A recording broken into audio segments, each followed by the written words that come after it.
comparing the envelopes side by side, we can see that the 1950s vintage one has some foxing. It's not in super great condition.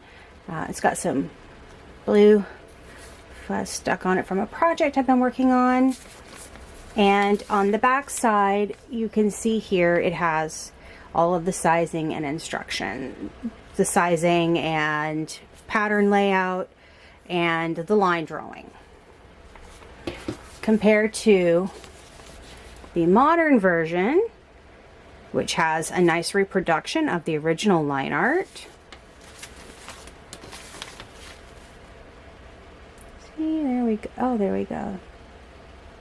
It's an almost perfect recreation right there. And then they kind of broke them apart. On the reverse, you can see that it's almost identical to the vintage one, except that on this side it has the information in French and in Spanish, as well as in English over here. It does have the line drawing, but none of the pattern pieces. So first things first, we've looked at the envelopes. I'm going to set that aside, and we're going to look at the instructions. Now, simplicity has often been known for being an oxymoron when it comes to instructions. So we're taking our lives in our hands here. All right, so side by side, this is what we have. Get that out of the way. For the Simplicity Vintage version, you have, make sure this is all nice and centered in my viewfinder. Okay, it's pretty much all of it. You have your step-by-step procedure telling you how to do, where to follow along. These are your pattern pieces that you are expected to have, your line drawing, view 1, 2, and 3. Now, view 2 and view 3 are the same dress. It's just that they're inverted. So, I don't know why it's view 2 and view 3. It's like literally the same dress. I don't know why they said to do it any differently. View 1 has sleeves and pockets. View 2 and 3 do not. So then you have all your fabric layouts, which I totally never follow. And then at the bottom, it has some instructions for how to mark your patterns and so on and so forth. We're going to flip over. And this is the sum total of the instructions. And make sure this is centered so you can see them all really, really well. All right, so it has the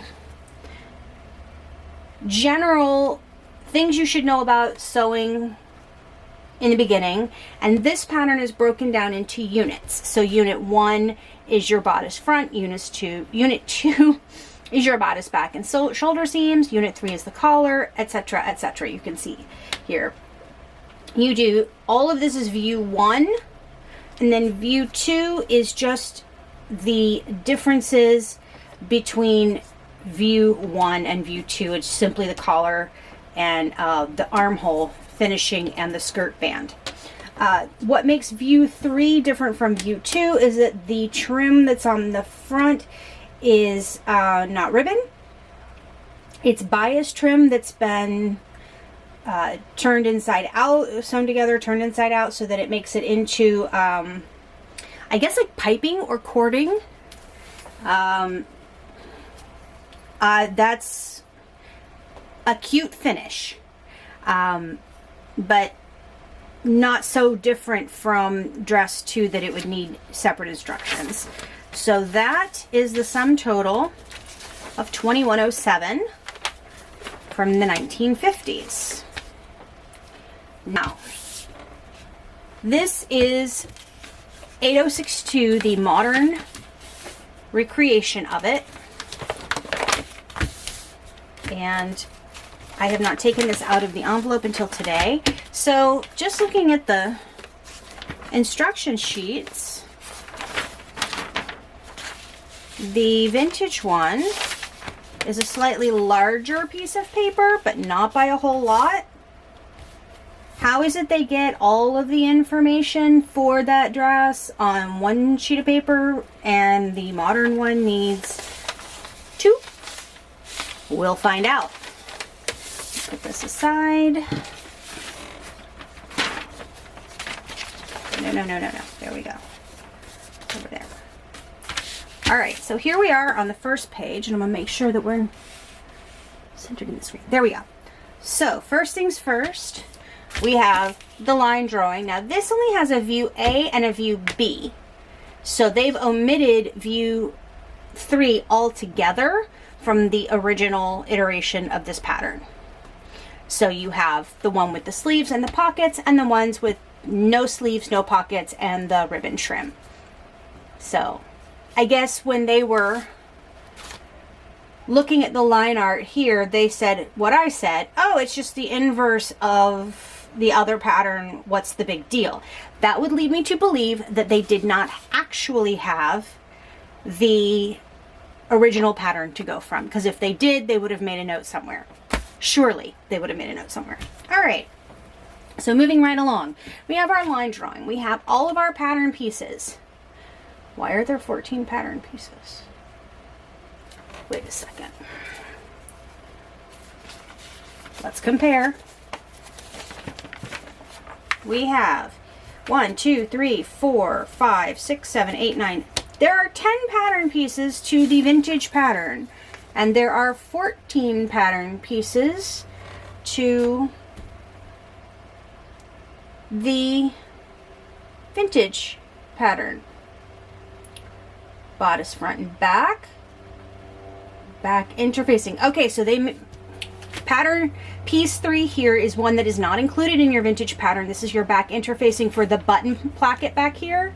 So that is something that would have not been included. They would have expected you in the vintage pattern to actually know to do that anyway. Then we have the tie end, the collar, the sleeve, the skirt front and pocket, skirt back and side front A. Okay, piece number 10 is your buttonhole placement thing. Again, that's something that in vintage sewing they would have assumed you knew how to do already and didn't need a piece of paper to tell you how to space your buttons. If you are a new sewist, it can be helpful, but I have never used one in the 40 plus years that I have been sewing. It's actually closer to 44 years this year. You just measure the distance and do however many buttons you want, however far apart you want to make them. I mean, you don't need a piece of paper to tell you that. The collar band, that's this bit here. The skirt front B, skirt back. Okay, so what they did was the vintage pattern gave you one piece for the skirt front and one piece for the skirt side, front and back, and you would cut 2 of the side, front and back. And then if you wanted to do the skirt band, you would just not cut that part of the pattern, you would just trim on the vintage pattern. In this case, they gave you the trimmed off pieces because let's waste paper, and I guess they assume that people can't follow directions. Which I guess if you want to have both patterns, you know, and make both, but who actually cuts their actual pattern paper? Do we not trace our patterns? Or is that just me? All right, moving right along, we have the general directions, you know, telling you about your symbols, what the right side, the wrong side, you know, all your basic stuff. Telling you which the selvage is and all that. Cutting layouts, which again, I never follow because I like to Tetris my fabric and pattern pieces myself, because that's just who I am. Now, I do appreciate that they have in Spanish here, they tell you which pieces you would use for which view. That's kind of nice. Then we're going to flip this one. This one, apparently this is copyright 2016. I did not realize that this pattern is this old. I thought it was the last few years, but not 5 years old. All right. Oh, look, more layout up here. Fashion facts of the 1950s. Oh, let's look at this. Social trends continued to have influence over fashion. The post-war economy boomed, and the baby boomers of the 1950s were big consumers.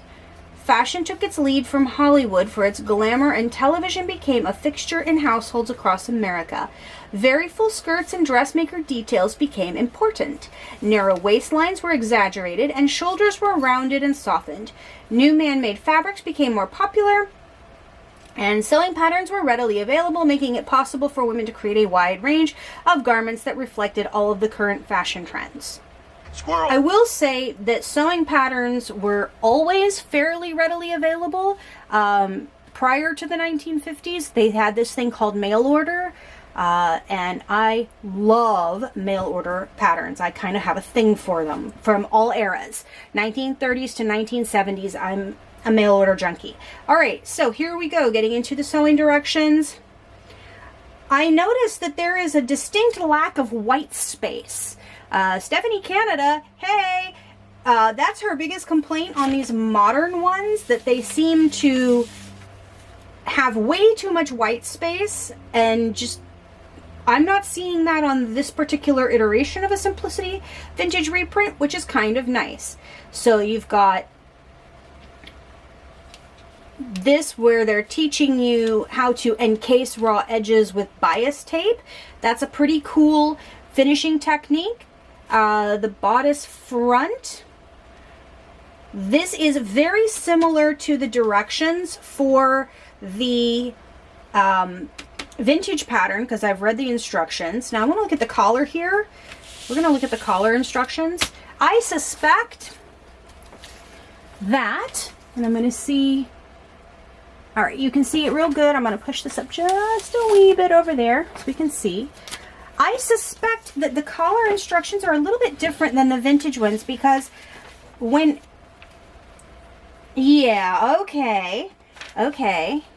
So when I was reading through these instructions, because I'm in the process of, this pattern was an inspiration for an 18-inch doll pattern that I'm drafting. By hand, mind you, with Sharpie markers. This is a project. Anywho, when I was reading these instructions where it's telling you to make the collar, turn it right side out, and then put your braid or what have you, your decoration on it, I thought to myself, why would you do that? Why wouldn't you just put your trim on there and then put the two halves together to make your sandwich and sew around it so that all of the raw ends and everything are encased within the collar?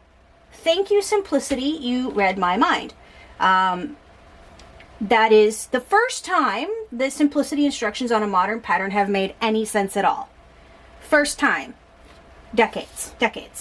All right.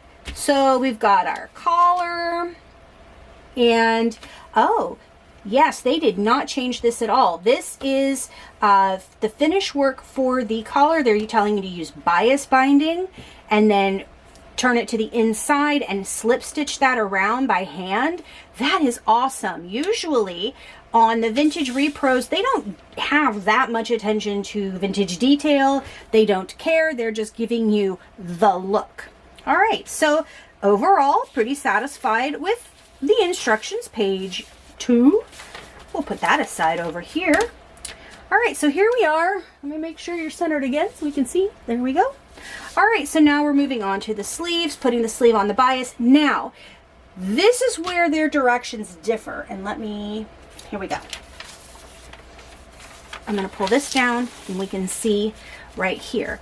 Joining the sleeve to the bodice unit, they're telling you to do a flat sleeve insertion. When you are working with little kids' clothes, a flat seam insertion, or doll clothes, whatever, flat seam insertion where you put the sleeve into the bodice, into the armhole, before sewing up your side seams here, is so much easier.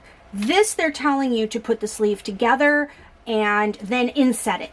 I hate doing that. Don't do that, especially on little people clothes, because when you're dealing with doll clothes or little child clothes, you do not have a lot of room to move. I don't know why they're doing this. This is why. This is why simplicity is called an oxymoron. Right there. Right there. This is right. This is wrong. Don't do this. And in fact, most of the time you should be doing a flat sleeve insertion. Most of the time. I would say like 98% of the time, unless it absolutely is required to do it a different way. Flat sleeve insertion. All right, rant over. Moving right along. All right, so the skirt, that's the same instructions. They're telling you to encase the back opening edges using the bias tape. That is identical to, literally identical wording to the vintage one, which leads me to believe that perhaps they had the instructions for this pattern. Maybe. Maybe they had the instruction sheet saved somewhere, but they didn't necessarily have all the pattern pieces. We'll find out shortly. Pockets, this is exactly the same. They did what I would do, which is put the trim on the pocket front before making the whole pocket. Hem and gathers, joining skirt. This all looks exactly like the original iteration. And we'll put it side by side here. So here we go, joining skirt unit to bodice unit. Like, it is very similar. They did do the tie ends here on the vintage, but earlier on when putting the bodice together. And in fact, what they wanted you to do with the vintage one is put the tie ends next to last thing. With the modern one, what they're telling you to do is put the tie ends on your bodice front before you do the side seams together. That's actually pretty intuitive, because then that means that all those raw edges are encased inside your seam allowance rather than being raw and on the outside. So if I were doing this, now I typically tend to try and follow vintage sewing procedure because that's how I was taught. But in this case, I would definitely do this rather than just doing it as at the end of the whole shenanigans. Dress B, they say, yeah, they're pretty much, this is about as much information as you would get for the vintage pattern that we looked at. It's just a short little bit here. We're going to flip over to the very back side. Armhole binding, they're telling you to use bias binding. They didn't use a facing, so that's very, very nice. And then this is the skirt instructions, which they're taking an awful lot of room to give you the same amount of information, like legit. This is the skirt band and gathers, is this little box. Skirt band and gathers is a huge box, but I do appreciate that they are showing you how to do, oh, this is a little different technique. Okay, so what they're doing here, this is interesting, this is fun. All right, so what they're doing here on the vintage one is they're sewing the two pieces together, then they're turning it up, turning the little tiny narrow hem on the inside, turning it up, and then slip stitching that bad boy all the way around so that the raw edges of the top and band together are encased within that stitching. Here what they're doing is they're having you make the band separate, and then you put the skirt separate, the top, that little tiny portion. Then they're making you do the band and baste around that edge and then put it together, and you would leave your raw edges out. Which I suppose you could do if you wanted to work fast.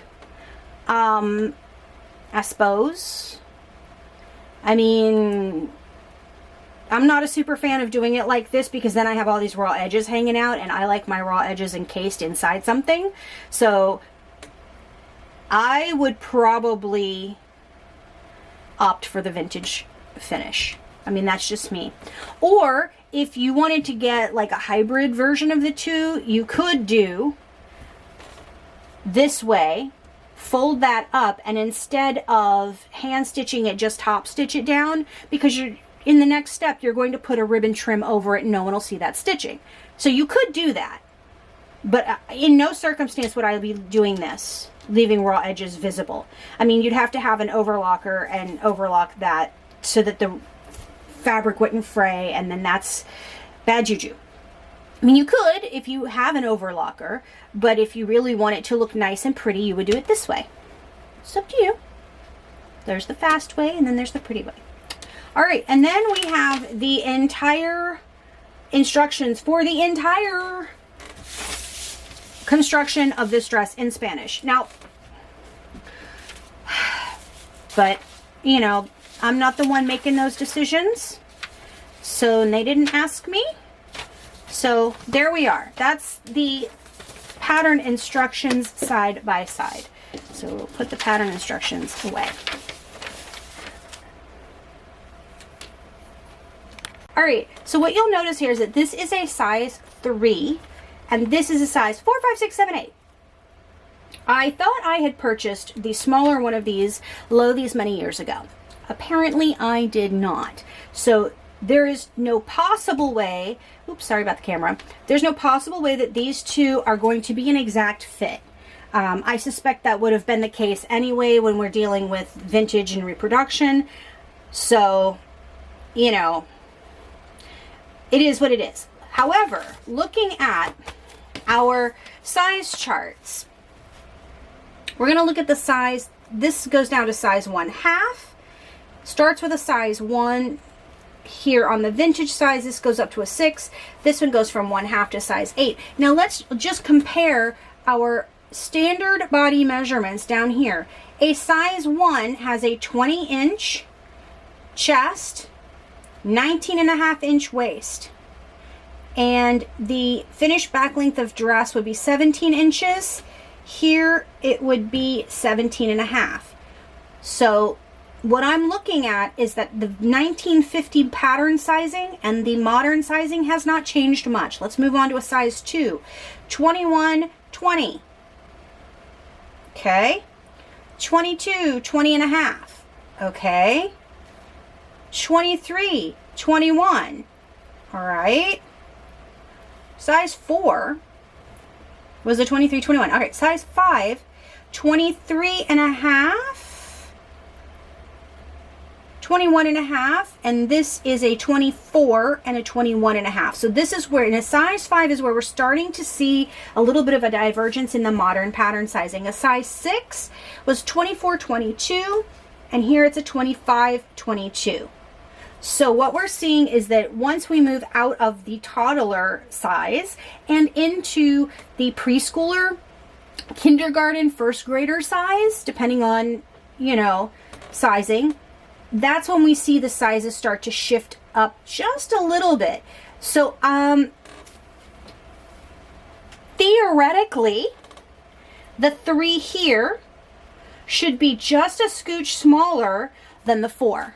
And by just a scooch, I mean the difference in the body size is 1 inch overall around the chest. And let's see. The 3 here is a 20, 22, 20.5, and this is a 23, 21. So we should have a 1/2 inch difference total in the waist and 1 inch total in the chest. Right? Because we're going up from a 3 to a 4, theoretically. So first thing we're going to do is I'm going to take this out, and we'll start with the bodice because that's the one that's the most easy to compare, and it's really the main piece that matters because we're going to be checking. God, I hate modern patterns. I hate that there are so many. Ugh. Okay, that looks ginormous. I mean, I know that they're longer, like the modern ones are like a 1/2 inch longer than the vintage, but I super hate modern patterns. Why the pieces gotta be so big? Seriously? Why you gotta, Okay. This is why I collect vintage patterns. This is why. Because most of the time, somebody's already done the hard work of cutting them out for you.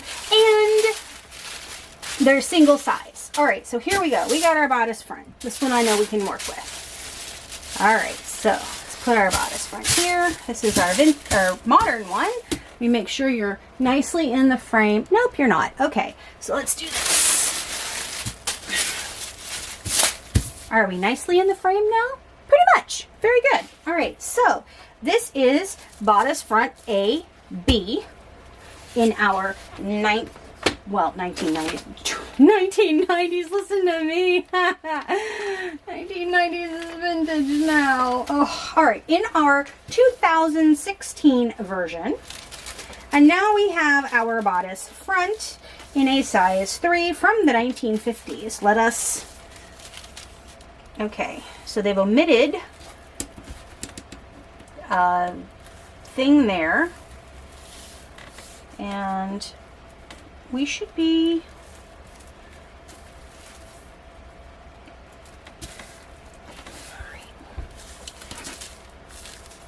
theoretically this curve should match perfectly, but as you can see here, matching on the smallest line, this curve is wider on the modern one, coming over about, that's almost a half of a seam allowance. It's about 1/4 of an inch. We'll call it 1/4 of an inch. But yeah, if you're looking at the fold line here, that's about right for the difference in the size. If I match the bottom, okay, what is? Okay, there we go. This is the darts we would use here. We match that dart line. The dart lines are fairly close. I don't like the way they jack up the curve there, and they're missing a set of doohickeys here, the notches. The shoulder slant is really more raked here, and the curvature of the neckline is a little bit different. It's a little bit different. It's not a whole lot different. It's just a little bit. I mean, it's the dart legs are exact on that. Wow, the dart legs are like, I don't even know how to explain that. That's pretty weird. Like, if you match those dots, they're like dead on accurate. And then the other, wow, okay, all right, okay, maybe they just, all right. It's very unusual to find dart patterns on little kids stuff in the modern era, because darts are generally used for bust shaping. But in this case, what you're doing is you're taking a rectangle and adjusting so that you have the waist differential accounted for. All right, oh, here we go. The finished garment measurements. It's going to be a 25-inch for the size 4, and that tells me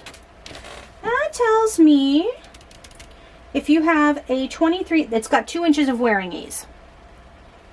Let's compare that over here real quick. Let's see if they even give us that information. Finished back length. They don't tell us. Let's see here. 10 pieces given. They do not tell us how wide this is going to be when it's finished, but let's see. Got my handy dandy gridded table here. We can make a educated guess. That's going to be from there to there. That is 1, 2, 3, 4, 5, 6, 12 inches across the front. Keep that in mind, 12 inches from the bodice front. Now we're going to flip this horrifyingly huge piece of paper over. 12 inches across the bodice front after we take count of our seam allowances. All right. Almost. All right. I don't have an overhead rig, so my tripod is like right at the edge of my table. All right. There we go. That is bodice back. Now let's see. Piece B, bodice back. There we go. Oh, that piece was blended with some masking tape. That's crispy. All right. 3/8 inch seam allowance there around the neck. This says 5/8 inch seam. So there's a little bit of monkeying going around there.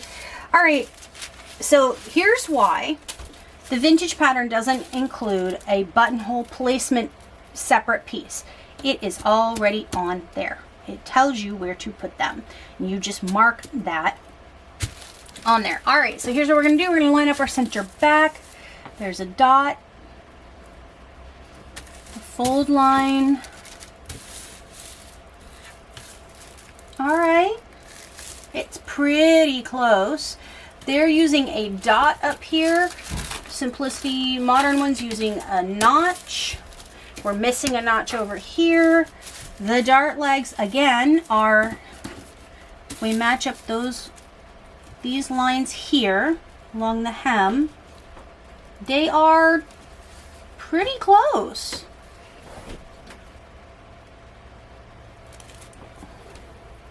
There may be some random vocalizations coming from the rest of the house. I have a college student who has class participation grade that they have to maintain, and I have other kids in the house who are availing themselves of food and beverage. So here we go. We have the pocket. Pocket is pretty close. There's big dots. I don't know why there's big dots. We have a little dot here, which if I match the design, I mean, close enough. It's a little bit bigger on the vintage, on the modern one than the vintage, and it's one size fits all. So, it's pretty close. Now, looking at this sleeve, this is where it's going to get fun, because vintage sleeves have a totally different fit and feel than a modern one. So here we are. Now I'm expecting this to be smaller than the modern one. Match that bottom line up. But it is almost identical across. It's almost identical across the width of the bottom. The difference is the placement of the notches and the height of the sleeve cap. So this dot, even though this is placed on the bottom line, is on the size 7, and the sleeve cap goes from a size 5 to a 7 at the top of the arch. It starts here and goes up to here. So there's definitely a difference in the shape. But yeah, and it's the angle, if we look here at the angle of the sleeves, these are much straighter and these are more angled out. So that is the pocket and the sleeve. There we go. Now what we have left is our skirt front. So I have skirt front B up here. I'm going to move the camera back just a little bit to accommodate this paper.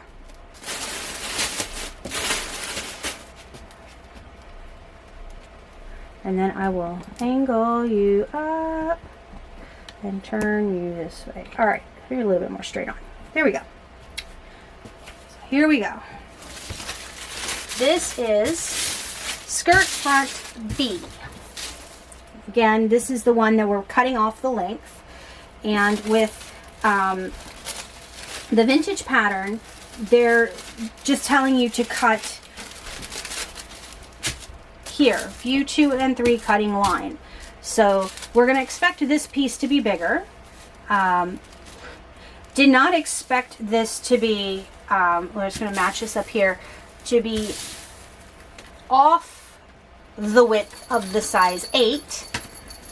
We project about a 1/4 of an inch, maybe a little bit more than a 1/4 of an inch off the side. And if we look at the cutting line here, it's that 1 inch differential between the modern and the vintage, because of course the vintage is going to have a shorter hem length. Interesting thing to file away for later, 4-inch hem allowed. Vintage things usually have a deeper hem to allow for growth. So if a kid grows, you can let it down. And I suspect that that is why the finishing of this on the inside, and we'll refer back to that real quick. Let me grab my instructions. Oh, where did I put them? Where did I put them? Ah, there they are. So remember when we talked about that finish on the inside where they're saying slip stitch the bit here? There is a reason for this, because if the kid grows in height before they grow in width, you can just drop that hem down and hand tack it back up on the inside. No harm, no foul, and you don't have to constantly be buying new clothes as they grow like little weeds. So that's something that you think about when you're sewing vintage clothing, is that it's alterable. Piecing is period. You know, you work with the fabrics and I'm not making any sense at this point, so we'll just leave that thought there. Piecing is period, and they allowed for a deeper hem because reasons. All right, so that was view B. Now we're going to slide on up here into view A, or as we know it, view 1, in our vintage pattern. Hate modern patterns. The tissue is actually not as nice as vintage tissue for whatever reason. All right, here we are. So we're back to the same piece, yay, because we only need one. And we're going to place this here on the line, in that corner on the fold line. And again, now this one is almost 5/8 of an inch off the size 8 cut line. Definitely wider. It is still... Now here we're about, what is this? About an inch. Oh, this is 2 inches longer than here. But it allows a 4-inch hem. So I'm kind of surprised that this one allows a 4-inch hem, because that's going to mean, yeah. They actually allowed for it. That's astounding. Most modern patterns, they give you a 2-inch hem allowance and call it a day. So I'm surprised. Pleasantly surprised, but surprised nonetheless. I don't think their reason for allowing it is the same as in vintage era, because they're telling you to hem it differently. But, you know, at least they're keeping some semblance of the original style. So here we are, back skirt, back inside, front A. This is a ginormous piece of pattern paper. It takes up the entire, almost my entire cutting table, which is 48 inches long, and I don't even know, like 30-something inches deep. So let's find, there we are. Find our vintage piece. There we are. And side, back inside front.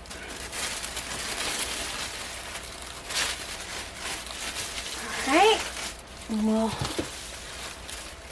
Okay, so the dots kind of sort of match up in that corner. And again, we're about 2 inches shorter there. Coming all the way. Whoa. Whoa, Nelly. Alright, so off this side, let me see if I can show you.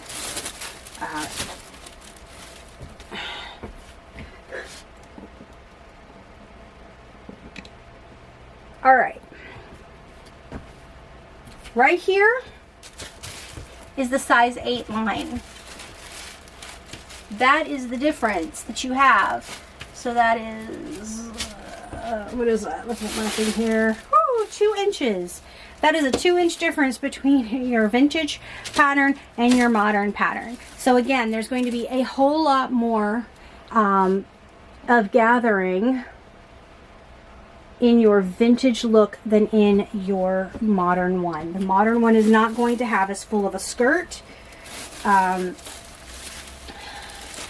suspect it's because style lines in the modern era aren't really, you know, wide skirts are generally not a thing. Also possibly wanting to save fabric. See also, who irons little kid clothes? Almost nobody. And according to the pattern envelope, which is around here, woohoo, here it is. According to the pattern envelope here, it says broadcloth, calico, chambray, chintz, cotton types, dupioni, shantung, eyelet, fail, gingham, linen types, piqué, poplin, seersucker. In other words, everything that has to be ironed and potentially starched. That is why the skirts are narrower, because no one wants to iron hundreds of inches of child clothing. So the garment width on a size 3 in the modern pattern, if we had a size 3, the 85 inches for the skirt width. Our friend, the OG, where art thou? Envelope, where art thou? Alright. Ah, there we go. Our little friend here, View 3, finish width around edge of dress, 101 inches. That is a difference of 16 inches of hem. That is why, because of the fabric. Now, if we look at this, suggested fabric types are cotton, broadcloth, gingham, calico, dotted Swiss. Oh, I used to have a dress made out of dotted Swiss. Organdy, rayons, taffeta, nylon, and synthetic blends. So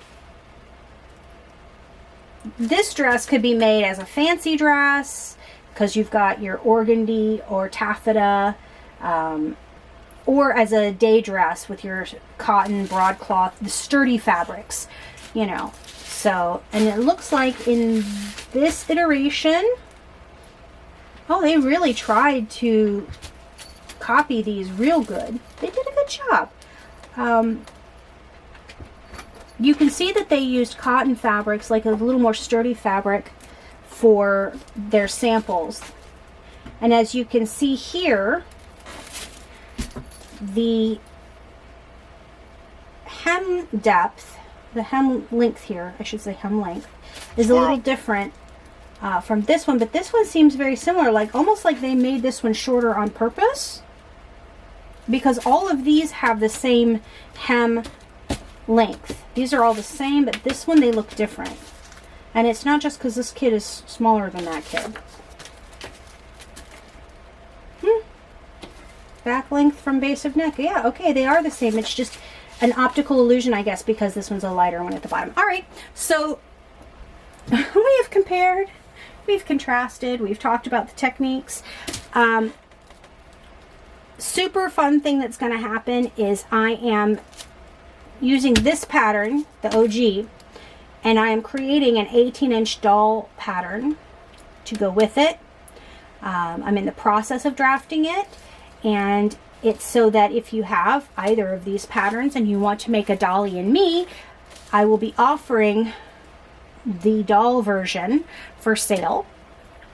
And I'm looking for pattern testers, and if you've stayed all the way to the end of the video,